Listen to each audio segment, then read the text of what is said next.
Hello, everybody. Welcome to the Buckeye Weekly podcast. I am Tony Gerdeman here, as always, with Tom Orr. And Tom, how's it going? Gerd, it's been a weird last month or so.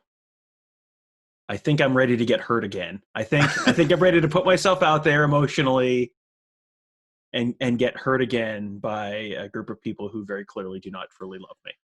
No, and you jumped on the rebound of the January 1st start date, and you were all for that. But we know how rebounds go. So yeah, let's just get into it before things change. And Tom, we've been doing this podcast, I don't know, 3 years now. I don't even Yeah, know. yeah, something like that. Yeah. Um, it started with just me and producer Shannon Summers. And I thought it was really that was really the pinnacle of the show. And then you came on, and we've tried to still trying to find our footing. What is this show really about? And there's been some things that I've wanted to add to it, and I think finally this week we can, with the news that Clay Travis and the president have saved maybe the Big Ten, and that's really where I've wanted to take the show. It's to more of a Clay Travis political realm of sports as well. And so I think this is probably going to be the best show we've ever done, because we finally get right into our wheelhouse of what we want to talk about. And I first of all, let's just discuss the president and the Big Ten had a talk that was put together by Clay Travis, because Tom, this is 2020, baby. We are there's not a lot of certainty here. The one thing that is certain is, in the theory of the multiverse, where there are, an infinite number of universes, all, slightly different. Yeah, we are living on the dumbest possible timeline. If Clay Travis is the one who is going to have saved or claim to have saved the Big Ten, I mean, sure, like whatever. Let's get weird, friends. But it would be the ultimate troll move to save something just so you could continue to troll it. I applaud that.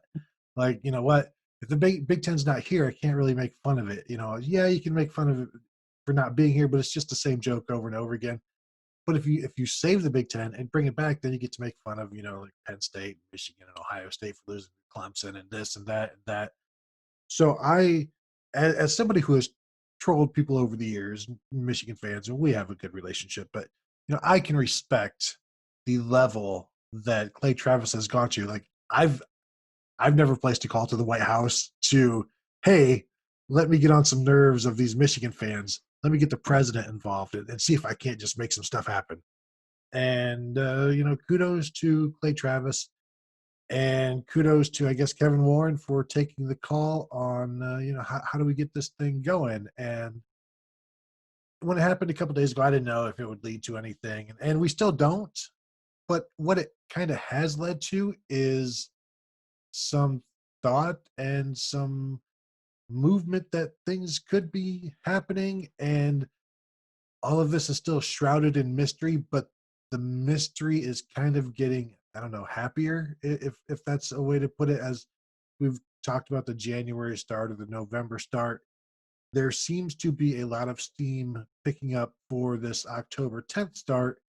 And we know one of the avenues, or one of the roadblocks there was from the Big Ten, was lack of testing, or possible future lack of testing after maybe tests run out. And apparently the president has weighed in and said, I will get you your tests. And so maybe there is a glimmer of hope. And then, as we found out yesterday, Tom, looks like there might be a vote coming again from the Big Ten presidents. What did you had Nevada Buck on the morning scoop? What did he tell you there? Yeah, he said what he's hearing is a vote soon. The word inside the Woody Hayes is that players are anticipating they will have some kind of an update on the season by Saturday. So that would certainly suggest a Friday or Saturday vote. Could be early next week. I mean, there's been a bunch of kind of conflicting information about timing and all of that, but clearly the trend is a positive one right now. I think 2 weeks ago, I think everyone was looking at, January 1st. I mean, the league, Kevin Warren had basically come out and said, like, fall football's dead, like dead, dead, dead. not happening. That is very clearly not necessarily the case anymore. I mean, if fall football is no longer dead and is at least a possibility, like, yeah, that's good. That's a positive sign. And I think that one of the things that when I talked to Nevada about was if they're having a vote, then you're not going to have a vote just to say still no. Like, you're going to go in there knowing that the vote's going to change. Otherwise, you don't have a vote. You have a meeting and a conversation, and it's not going to happen. Like, it doesn't make a lot of sense to get everyone together, have a vote, and say, and we're still saying no, because I mean, there is some still lingering question about exactly what that process was the first time, and the Nebraska lawsuit is still kind of plowing forward, and the Big Ten has, I think, 9 more days to answer with and provide some more documents that they sure as heck don't seem like they want to provide. So maybe this is, maybe they didn't vote the first time like they said they did. Who's to say? Like, maybe, but whatever the motivation is here, and it may be they don't want to reveal documents, don't want to reveal the process that they laid out the first time if they didn't do it the correct way. It may be that this really was just motivated by not being comfortable with tests, and the 5-minute or 15-minute $5 test really does change the game for them. And if they can get access to whatever the number is, 1 million or whatever the number of those tests that they needed, if they can do that, then yeah, absolutely, that does make it safer. If the morning of the game, everyone there can take a test, whether it's players, coaches, staff, media, whoever, can take a test, and it costs $5. And in 15 minutes, if everyone's good to go, then yeah, that would definitely make a pretty big difference in the safety and being able to play these games. So yeah, whatever it is, whatever the reason is, and you can pick your own personal conspiracy theory or angle there. Like, sure, whatever, man. Regardless, the season that was January or bust 2 weeks ago is all of a sudden looking like, yeah, worst case scenario might be Thanksgiving, and it might be October, and the Big Ten might actually be playing for a championship. And like, this is like if Ohio State is playing football in October and they are playing for a national championship in January, this is like the most miraculous moment in Ohio State football history, because this season was dead, dead, dead. And to have even a chance right now, I mean, I think everyone is probably hedging emotionally a little bit right now, because they do not want to have another one of those punch in the where moments that they got about a month ago. But if you want to be optimistic and you want to be hopeful, all of a sudden you don't look quite as crazy if you're a little bit optimistic. Mm-hmm. Remember, like in 2012, Urban Meyer would tell his players to open your hearts for your teammates, and we got to just be like, I'm not ready for that. Maybe, but I am getting my hopes up for the October 10th start. The players, I'm told, will be practicing on Saturday. What they're kind of doing now is just helmets, basically, and no pads.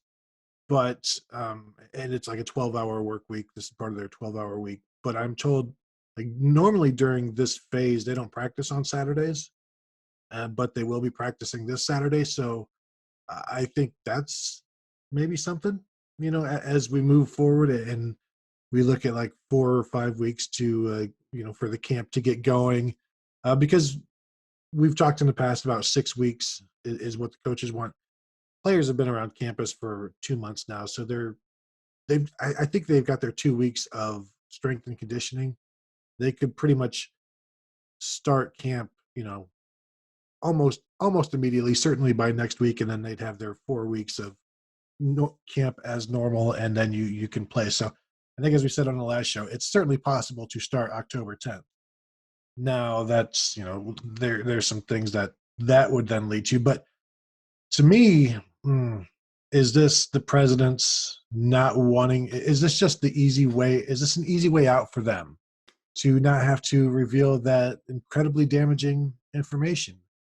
And if so, okay, it's a win for everybody. And as the Big Ten, they shut it down, and they knew everybody else would be shutting it down right after they did, and then only the Pac-12 does, and it's like, well, there's no secret there.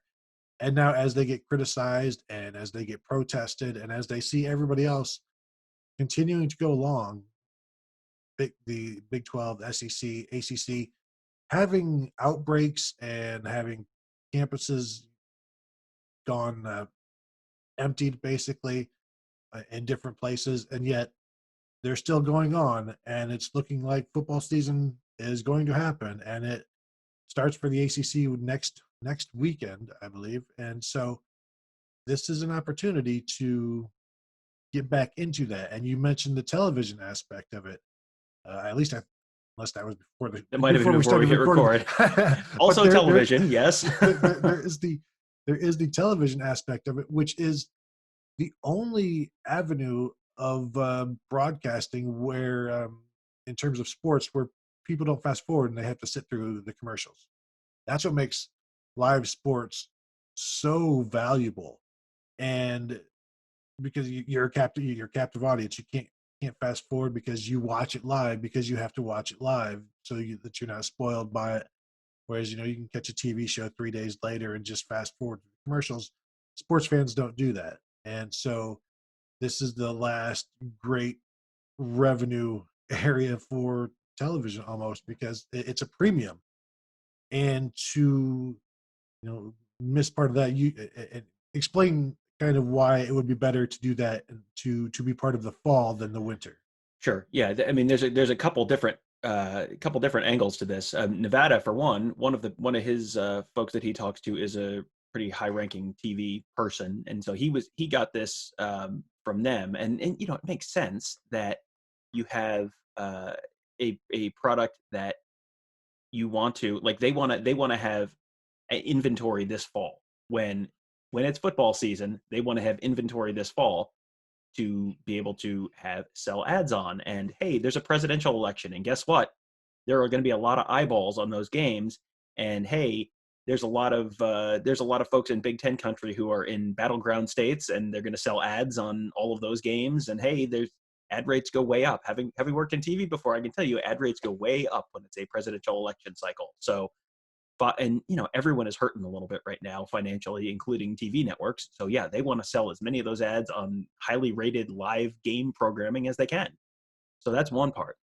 I talked to someone who is pretty closely connected to kind of high level TV network folks in New York, and he said, yeah, I mean, basically, like, there's no freaking way that a November or January season that doesn't lead to a national championship path for those Big Ten teams, like, you're not getting anywhere close to your full money rate for uh, your broadcast rights. And the full money for broadcast rights for these schools in the Big Ten is about $50 million. They need every penny of that this year. They've got to make that money because there's a whole bunch of ticket revenue and other stuff that's not coming in. So they need all of that money, because you have started to see furloughs and layoffs and positions not being filled in athletic departments and all that kind of stuff, and coaches taking pay cuts, and they need to start filling those coffers again, because you're going to get into a real big problem if you have zero money coming in this year. So they're going to be incentivized to do it in October. There's a lot of this, including that suggests to me that October makes a whole lot of sense. You are, no one's going to fight you on it. You have sort of the political cover of, look, all these other leagues are doing it. Now we have this sort of fig leaf of, here, the testing has been opened up to us. Now we have this, and that got rid of a lot of our big concerns. And so, they can sort of use that as cover for changing their decision. And again, you can read into whatever you want to in terms of what was the basis of that decision initially, and what could have changed that could have motivated them to change it now. Like, whatever they have, if they are incentivized to play as soon as possible due to money, and they have that fig leaf of the testing, whether it's legitimate or not, then that's an easier thing to sell. So again, I am not completely prepared to say this is absolutely what's going to happen, because I have little to no faith that I have a great grasp on exactly how these 14 university presidents and chancellors are thinking when they're making these decisions, because the decision that they made a month ago was so irrational and out of line with,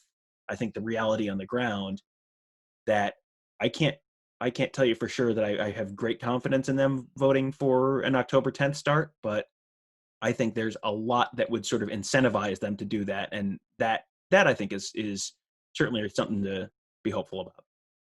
Yeah, and I don't know how they're going to vote or what that vote is going to be, but there's just so much movement around campuses right now in terms of football programs, and you see some reporters from other schools tweeting out stuff from the coaches, or just the excitement level is picking up.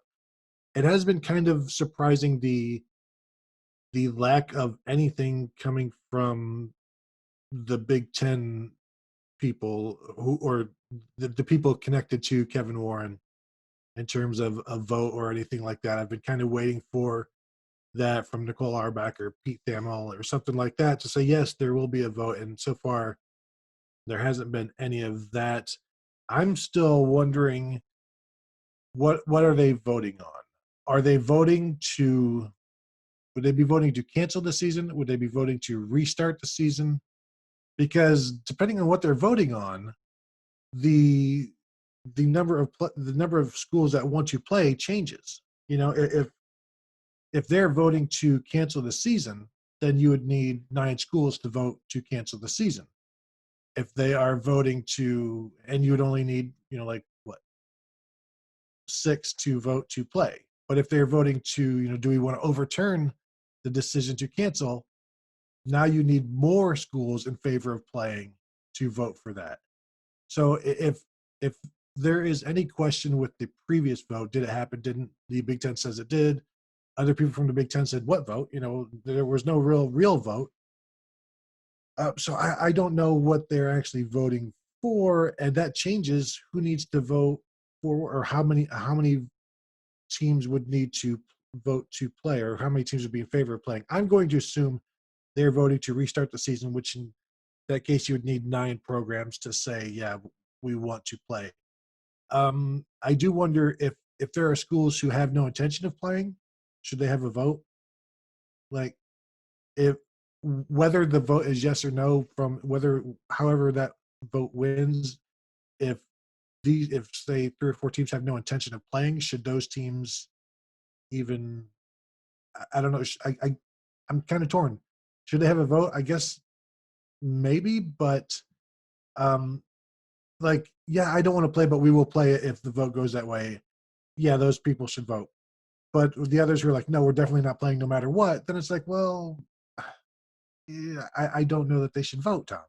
Right. Well, this goes back to a conversation we had about Rutgers and dogs eating goose poop a couple last show or 2 shows ago. I mean, it just, if you don't want to play, that's fine. If you don't feel it's safe to play, or you don't feel from a financial perspective that it's worth your while to play, or whatever the motivation is there, then that's fine.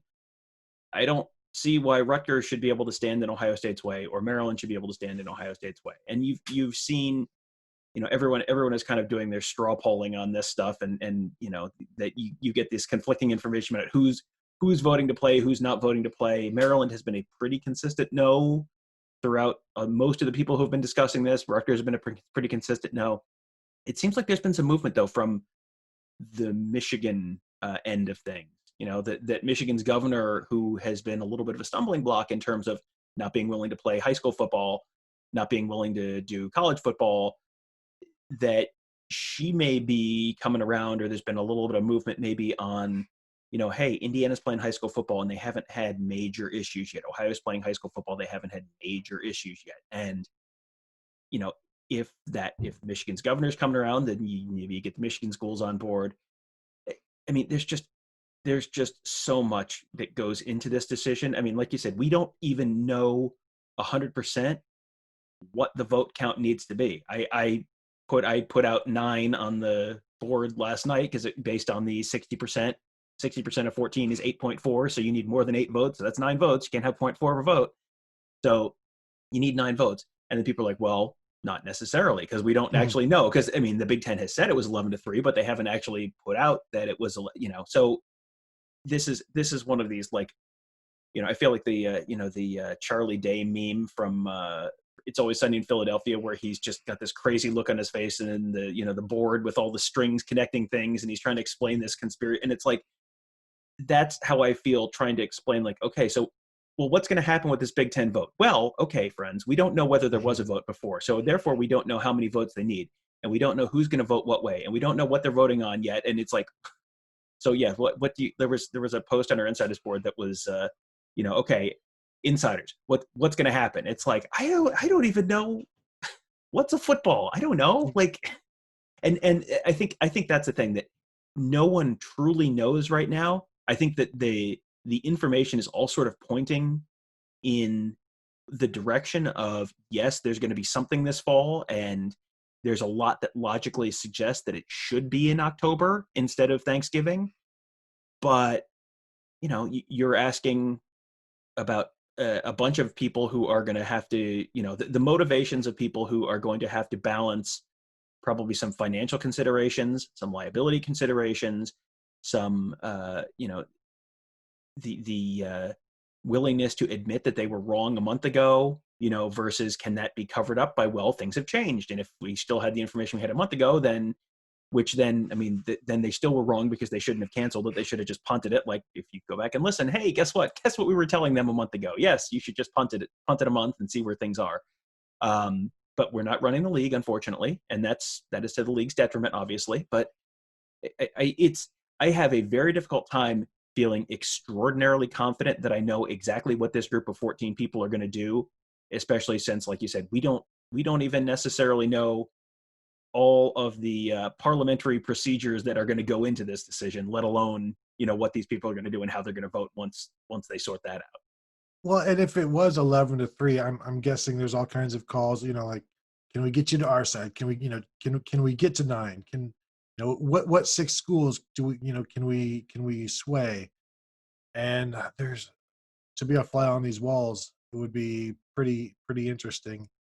And so I believe it was Sean Callahan, who covers Nebraska, wrote that there's going to be kind of just a secret vote, like, let's impromptu, impartial, not impartial, just a quick vote to see if there is reason to revote. And if there is reason to revote, then I guess that would mean that there would be football. But Tom, if they say no again, I already have the box picked out that I'm going to cut my ear off and put it in the box and ship it to the Big Ten offices, because I can't do this anymore. You can't keep pulling me in and then just doing this to people, especially me, the most important person in my life. It's I want to believe. I think I am believing now, and this is a dangerous place to be. Yeah, I mean, this goes right back to the beginning of the show. Like, how much are you willing to emotionally invest in the fact that, like, trying to balance the optimism and the hope that you and probably a lot of people who are listening to this are feeling right now, versus, like, man, I don't want to be Charlie Brown running towards that football, and then the Big Ten presidents, I mean, literally pulling the football away. Like, that's literally what they'll be doing. And then you go up in the air and go tumbling through the air and landing flat on your back again, and then feeling like a fool. Like, it's, again, I just go back to the rational decision at this point, based on what we know, is that they would vote to play. They would probably vote to play in October. And sure, I mean, that making the rational decision was not what they did a month ago. Are they willing to make that change? Are they willing to kind of step up to the plate and sort of tacitly admit they were wrong? Yeah, maybe. If they vote no again, my goodness, like, you're gonna have, if they vote no again with all of this on the plate, like, I said on the morning show, like, you're in torches and pitchforks time. Like, you're gonna have people who are, however ticked off people are right now, if some of the stated issues with this have been solved with the testing and all of that kind of stuff, and they're willing to keep having students on campus, and whatever 800 positive tests at Ohio State, or whatever the number was that came out on Thursday morning, if that's okay and that's not really reason to shut down, and you have these tests, which are going to potentially really make this a much safer, much lower risk thing than it even was a month ago. I mean, that's going to be a real hard sell. And I mean, the folks that have been carrying some water for the league, that water is going to get a whole lot heavier if the thing is it gets voted down again. You mentioned there's rational thought to starting in October. There's logical reasoning to start in October based on what we've seen now and the television aspect of it, the ability to stay within the playoffs at that point and to finish your conference the same time the SEC and the ACC do. And yet it's impossible to rely on or have faith in this group of presidents who were so, I guess, and Kevin Warren, who were, I guess, so tone deaf to how people were going to react to the cancellation of the season. Again, as we've always said, when it happened, you know, canceling it then made no sense. And the reasoning that they gave a week or so after didn't make any sense either. And so now there's the possibility of more tests and all of this. They have a get out of jail free card, basically, if they want to use it. We'll see if they do. If the season then starts on October 10th, teams would just get into camp almost immediately. The problem is 10 games in 10 weeks. If they still stay with that 10 games, there's no bye week between October 10th and the September or the December 19th date of the Big Ten championship game. So you're going to be playing 10 games in 10 weeks, which makes me think maybe they go to 9 games, especially if there are some teams who back out and we don't know how that'll work.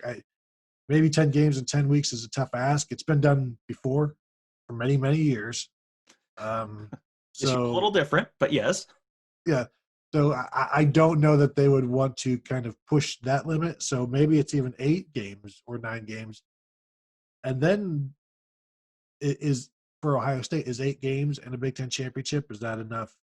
Assuming they go 9-0, is that enough to get them into the playoffs with 3 10-win teams, or if there's 4 10-win teams out there and maybe a 10-1 is 9-0 better than 10-1 with 2 conference championships won between those 2 teams? Tom? So now you want me to analyze what the college football playoff committee is going to do during this year, which is filled with hypotheticals. Sure. Yes. I mean, the college football playoff committee, the most rational, consistently planned out process in the history of. Yeah, absolutely. Let me tell you definitively what the college football playoff committee would do in that. No, Please. I have no idea. Yeah, I mean, I think that with 4 power conferences playing this year, I think and this is me jumping to the Big Ten playing on October 10th. If you have 4 conferences playing, I think you have 4 conference champions. I think that sorts in very neatly for them. You get, again, college football wants the, you want the audience. You don't want to have this all be the South again, because when you have just 2 SEC teams play, the ratings are not as good as when you have the Ohio States and the some of the other regions in there. If it's Ohio State and Texas and Alabama and Clemson, like, you're probably getting some pretty darn good TV ratings for that. Now, there are issues there, such as Texas is probably not going to make the playoff because Texas is #not back probably. But you have they're incentivized to probably include as many people as they can. And if the Big Ten is part of this process and Ohio State is, 8 wins and then a Big Ten championship, so they're 9-0, or even if they're 8-1 and there aren't 2 undefeated, teams, 2 teams that blast through the SEC schedule undefeated, which I think is not super likely, because this is going to be a weird year. We've talked about that. This is going to be a weird year. You've seen it with the very first game. There has been, as of the time we're recording this, there has been 1 college football game played.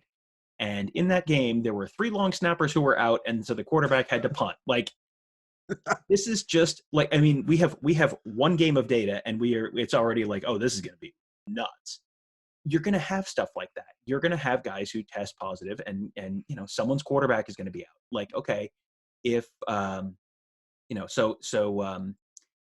Jamie Newman just opted out from Georgia, so now it's JT Daniels at Georgia. So okay, if JT Daniels gets COVID and has to miss a game, and Georgia loses, how does the college football playoff committee weigh that? Is that, well, they had whoever there would normally have been their third string quarterback, that he was in there, so it doesn't really count. So how does that all get sorted out? There's so many variables here, but when you have a season like this where it's been like real ragged and start and stop leading up to the season, and you've got all sorts of things that, guys, you've seen in baseball with a shorter spring training, a bunch of guys have gotten hurt.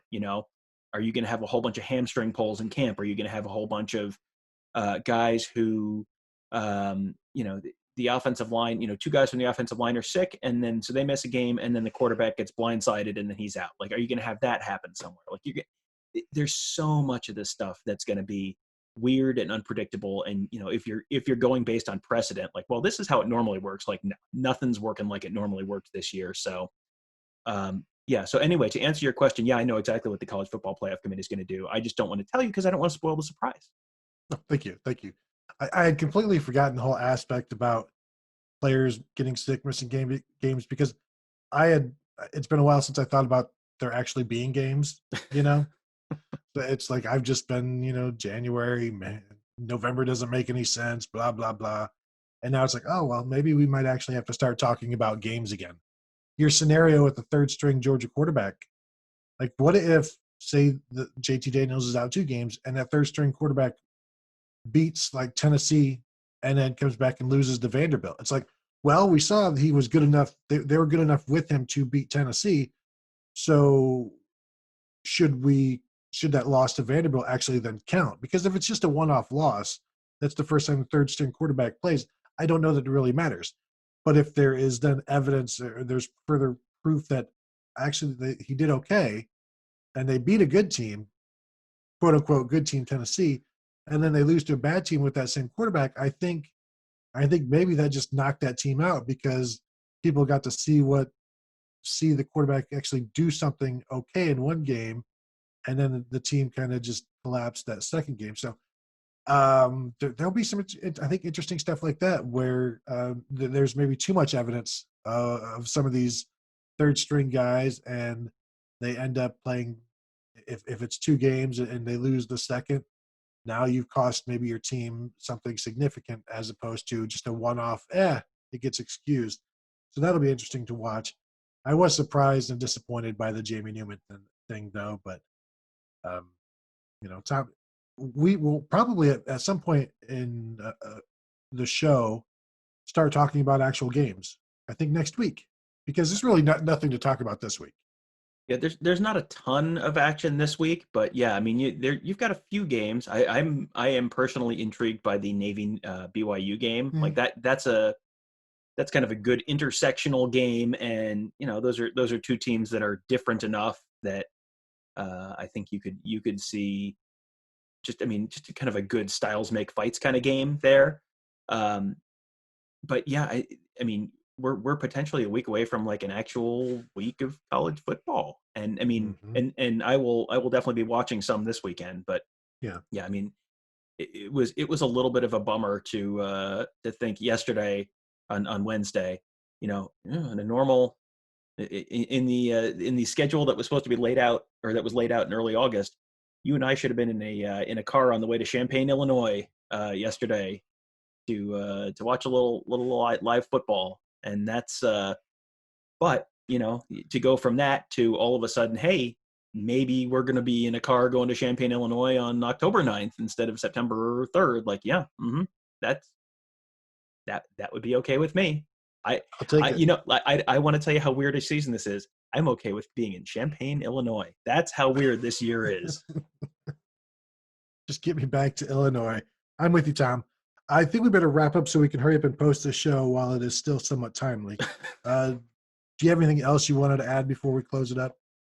No, I think we're good. I mean, we'll have a bunch of while we're waiting for college football, we're going to actually have a lot more high school football this weekend. I'm going to the Pickerington Central Newark game, and be covering Lorenzo Styles, Lorenzo Styles, but also Sonny Styles, who is his younger brother, who is a 2023 player who our recruiting analysts all talk about in a going to be a 5-star, going to be a top 10 national kind of player.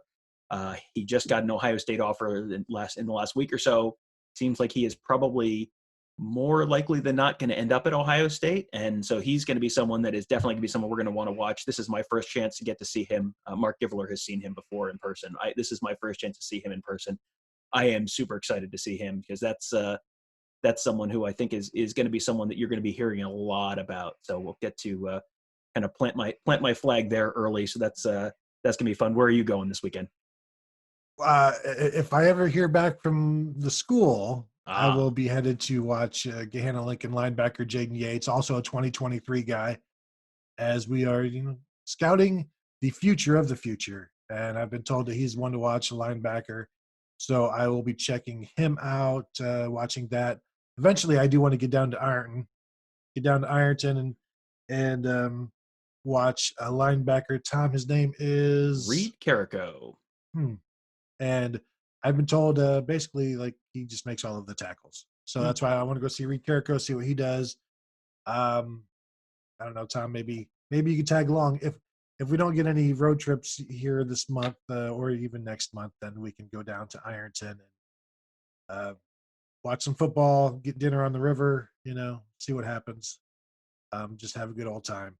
That should do it. Make sure to check out the Buckeye Scoop. If you guys are not members right now, this is not me selling you, but you should think about becoming a member because there is all kinds of stuff going on the Ask the Insiders message board.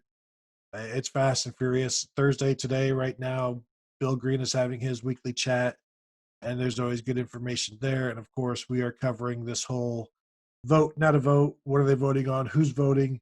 What even is a chancellor? Nobody knows. So we'll have that covered for you. And continue to check out all of the podcasts on our network. Thank you all for listening, and we will talk to you guys later.